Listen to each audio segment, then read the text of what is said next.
Hi, I'm Angie Brown with buildingbetterleaders.org. I am your leadership coach and learning facilitator. In today's video, I want to give you 3 tips to help you when you find yourself in conflict.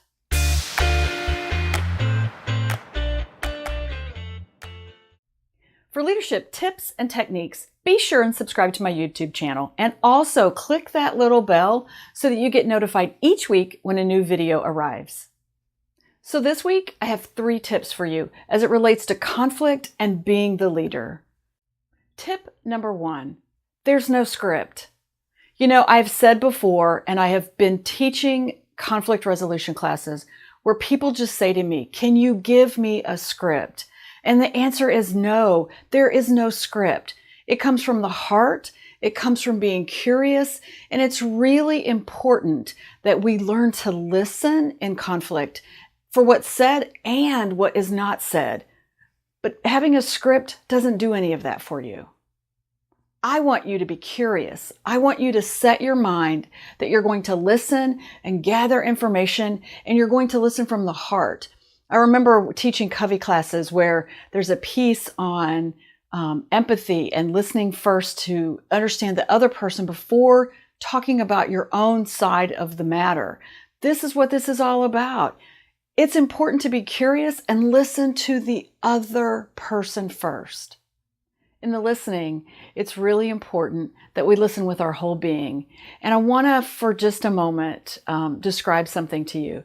If you've ever had children or been around small children, and sometimes you've noticed that when you're talking and they're trying to get your attention, if they can get their little hands on your face, literally they'll turn your face to them.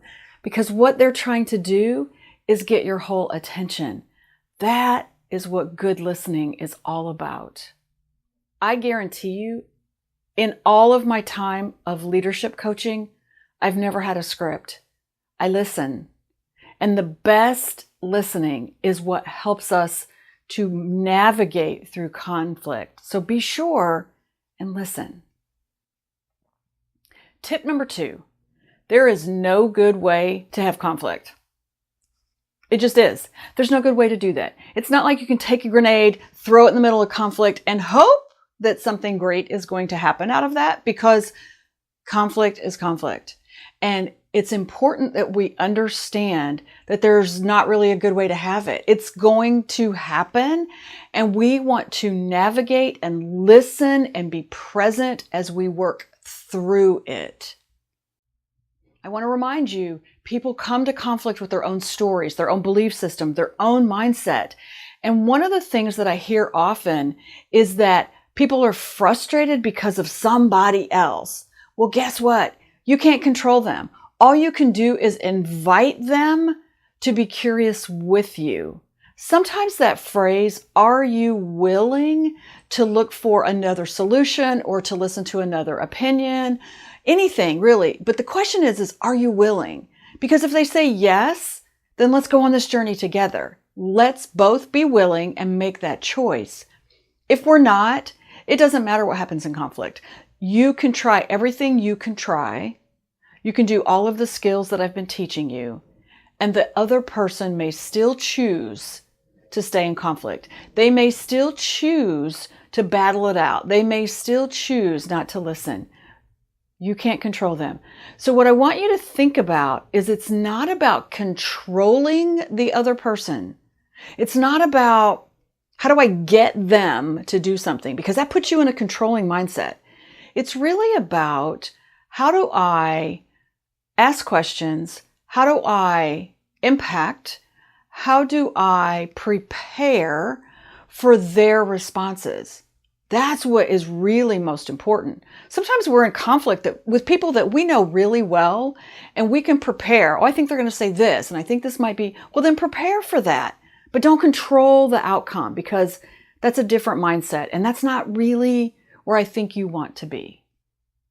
So my 3rd tip for you is to continue trying. You may be thinking, that is the craziest tip ever. Well, it kind of is and it kind of isn't. The truth is, when we are in conflict, we often want to check it off the box. We want a one and done script. We want people to behave like we want them to behave. And that is just not the way it happens. Unless you are in an authoritative, dictatorial type of relationship with someone, you cannot make them do something. And I really think as leaders, that's not the type of relationship you're looking for anyway. So you're going to have to try new tools and techniques. You're going to have to change your mindset. You are going to want to continue to practice the tools and techniques. You've spent a lifetime doing it the other way. So give this some time.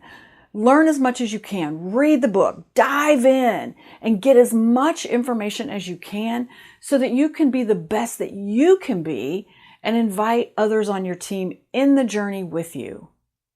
I'd love to hear your comments below. It's important to me that as a leadership community, we continue to support each other. So write those comments below. And if this video has been helpful for you, please like it, share it with fellow leaders. And most importantly, stay tuned for next week while we continue our journey in building better leaders.